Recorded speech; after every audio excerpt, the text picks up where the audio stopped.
Welcome to Rehab Addicts. I am Dr. Robert LaBelle. I am a sports chiropractor for the last 15 years, and this is Hayden. Why am I here?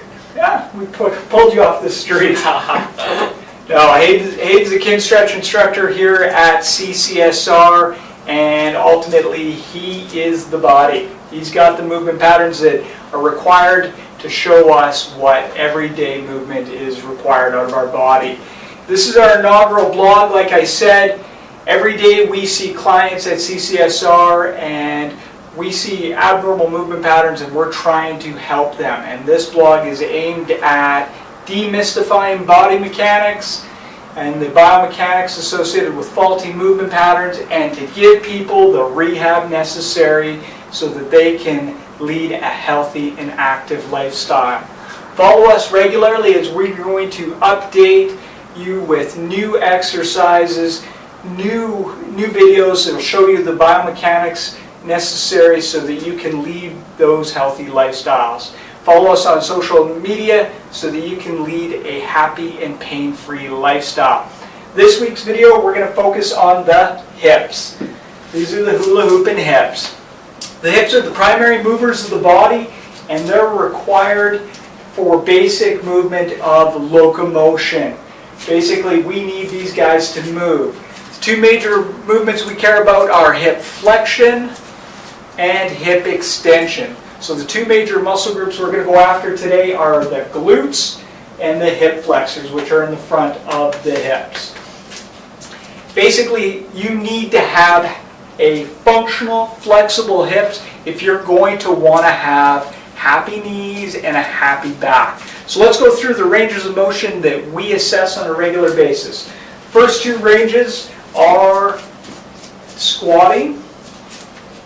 So as Hayden's going down into a squat, you can see he's got a nice arch to his back.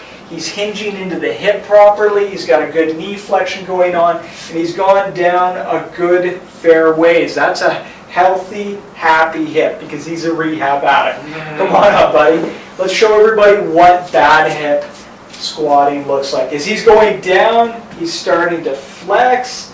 That doesn't look good. That's putting your back in a compromised position. You don't want to do that. That's when your discs start to blow out. You got 300 pounds on your back. You're impressing the ladies in the gym.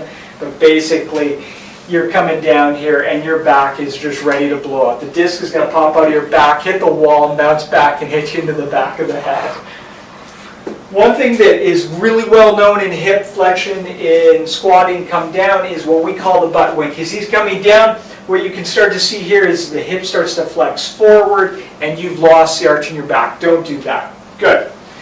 The next motion that we care about the most is basically a hip hinge, which is just bending over to pick up a pencil, just getting down to the ground. Once again, you can see here his hip is flexed and he's got a good arch to his back. That is critical. Moral of today's story is if you've got an arched back, you've got a protected back. Come back up, flex forward for us and show us what a bad hip hinge is. As he's bending down here, you can see that he's just flexed his back forward. He's not hip hinging properly, and this once again is a compromised position for the disc. This is what leads you to having a stiff, tight, low back. Cool. You basically want to assess those in yourself. If you can't do those well, then these are the next exercises that are required for helping you. The reason why we assess these is basically, they basically encapsulate every hip condition we have, from hip bursitis, which is like pain sleeping on your hips at night. It just, you roll over on your side and it just hurts. It starts to shoot down your leg. That is basically the stuff we see on an average day. Osteoarthritis of the hip, which is basically where the joint starts getting degenerated and starts to get stiffer and stiffer over time and wear away. It starts with these lack of movement patterns. So let's go through the exercises required for healthy hips. The first one we show most commonly in our practice is Pigeon Pose. Pigeon Pose is critical. There's multiple variations on this exercise, and first things first, you're once again seeing a protected back. This is a moral today. Everything is there. In this position, you fold your leg, Your leg's got a pretty decent bend in it, and you're basically leaning forward with a good arch back. Once again, there's a couple variations on here. You can straighten out the leg a little bit to almost a 90 degree. In this position, it's quite a bit more challenging, and you just lean forward into a deep stretch. You can feel the stretch anywhere in that region. If you feel it even in your upper thigh, that's kind of okay too. Different knee positions in relationship to the chest change where the stretch is felt. The other thing that we care about is he can position his body at different angles. So we like to teach that there's a bit of a clock here. He can come straight forward at 12 o'clock. He can lean over, oh, that's your 11 o'clock. Go to 11 o'clock, and he can come back over into 1 o'clock. And those are going to be felt in different places. A modified pigeon pose is exactly what he just did there. You lay on your, or you sit on your side there. This is a good starting position for people with really stiff hips. And then you just lean forward, once again, multiple different angles. Let's go into the next stretch, which is the hip flexor. This deals with the stretch in the front. You can get into a kneeling position. In this position, what you're doing is you're trying to bow your body.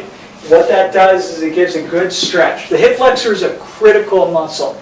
It's a muscle that often gets forgotten. It sits in the front of the abdomen and shoots all the way down into the top of the hip. You can feel the stretch up in here, right directly in your hip flexor, or even down in your quad. In this position, you can pelvic tilt and lean your chest back, and that gets a good stretch to this area. If you want to become a rehab addict, these are the two stretches you got to master. So play with these positions. Play with the little nooks and crannies of these. So I get people coming into a stretch and they're like, yeah, I stretch, doc, that feels good. I'm like, well, have you explored all the ranges of motion in? Have you twisted? Have you pulled through it? Have you felt this everywhere? Spend time, play with it as much as you can. When you do these exercises regularly, what's going to end up happening is your hip's going to start unlocking. You're going to start getting good, healthy movement patterns. You're going to be able to hula hoop like Hayden. That's where we found him. Every day is a practice to doing these. You want to be doing them for about, 2, 3, 4 times. 4 times. Don't listen to this guy. 4 times a day, minimum 2 times a day, for holding for 30 to 60 seconds, up to a couple minutes. That's what your real goal is. And start to notice as your hips unlock, and you're going to be a happier human being. Please look forward to following us on this journey as we give you multiple different exercises moving forward. We're going to go logically through body parts. We're going to start with the hips. We're going to go through some advanced hip protocols in the coming videos. Please hit the subscribe button. Follow us on Instagram, Facebook, and YouTube. As you follow us on this journey, give us as much feedback as possible. And whatever you do, get addicted to this stuff. Oop, hey, none of that.